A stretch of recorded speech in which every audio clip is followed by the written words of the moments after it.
33, I would say. It's lovely to see ye.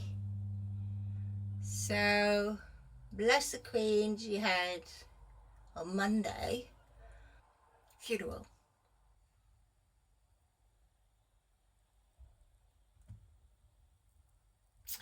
In the summer of 2000, there was a Tacheles, and I read that. So Schröder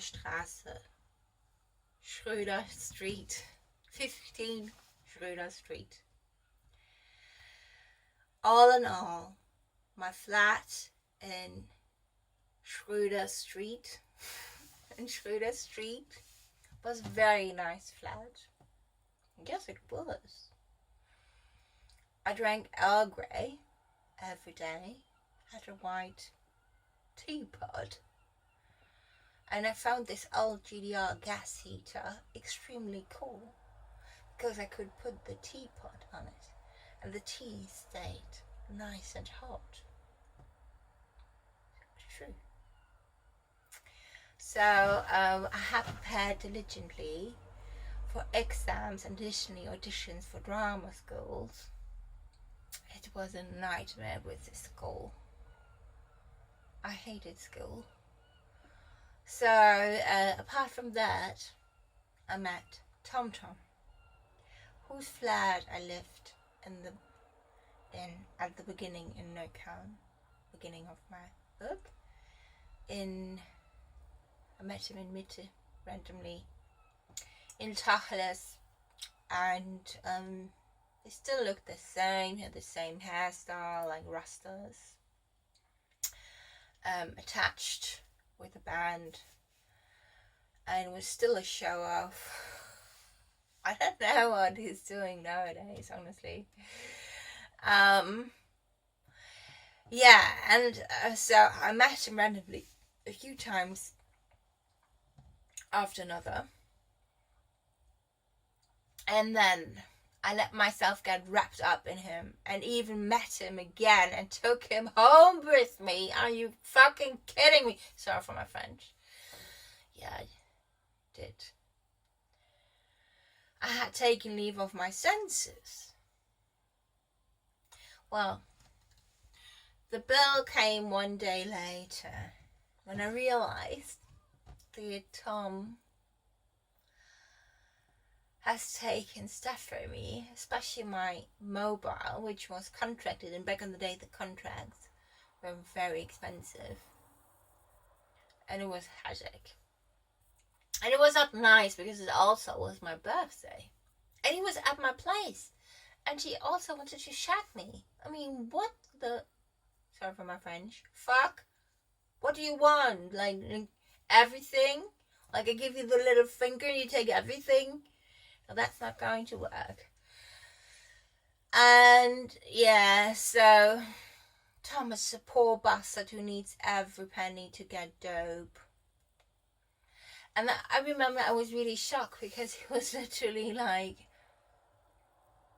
he behaved like a junkie for dope, for weed that exists, you know. And so he stole my mobile phone and my money, yeah, and he stayed over a day with me there. But it wasn't the same spark that it used to be before. I mean, there was like 2 years in between, 2, 3. You know, when you're in a big city like Berlin, and you're in all these different places, meet all these different peoples, you grow quite quickly. That can be good. It was really annoying. He stole my Nokia mobile, a contract mobile. Such a stupid shit. I said stupid number because in German we say number, but it's like In English we would probably say differently.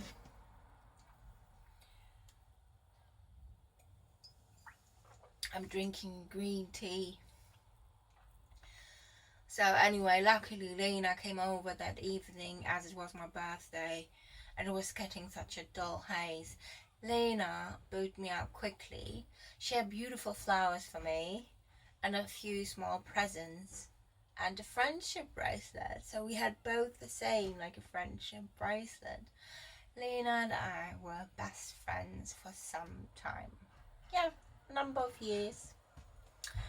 So unfortunately we had a big fight one day, and from then on it was never the same, and there was like no contact for many years. Yeah. So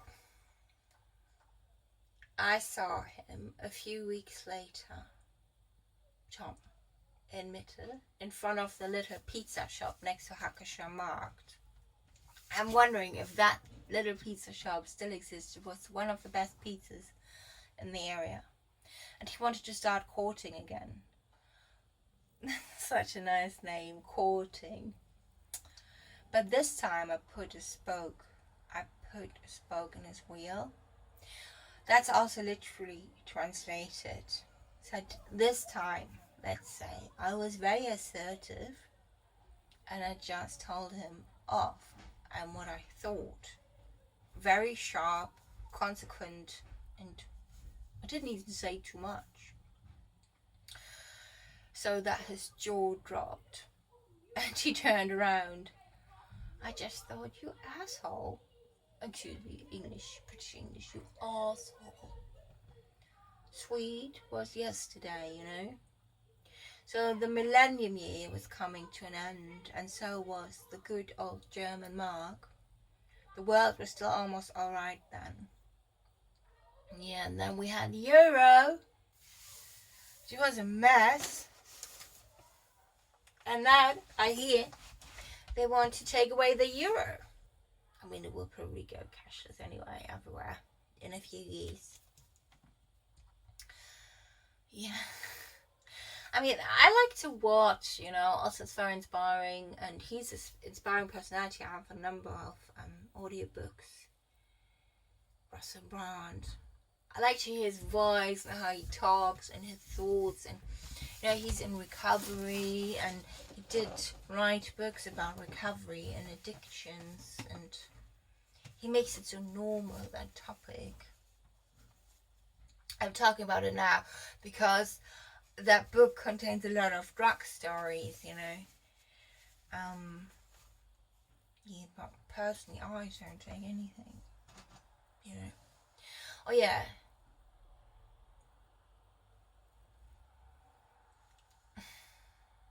Nochmal auf Anfang.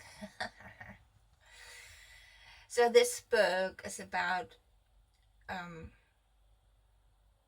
a girl, and the book story is based mainly in Berlin, Germany, and we go through, well, we can say through life with this protagonist, and it's written narrative. It's written narrative, and we go through life with that girl, and where she stumbles literally through life, and yeah, and she meets all kind of interesting people and weird people. Yeah.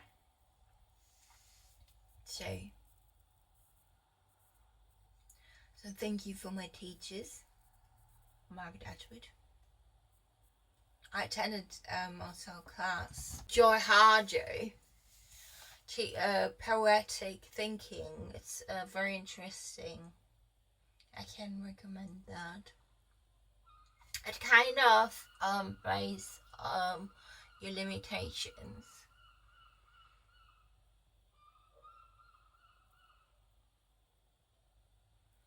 As we are limitless beings, you know.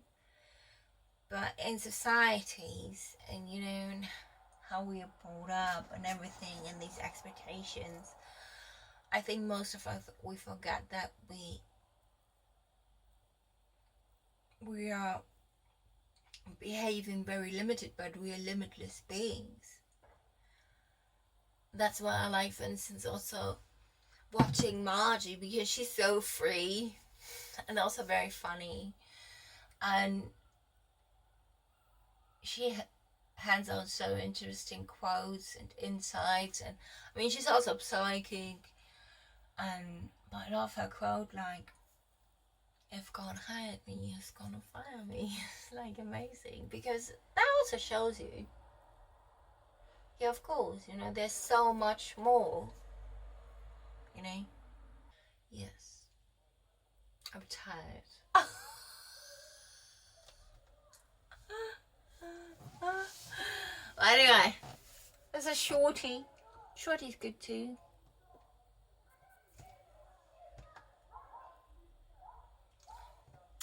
I send you lots of love, blessings, and don't forget, never give up, believe in yourself, have faith, you know. And remember, March is great. If God hired you, who's gonna fire you?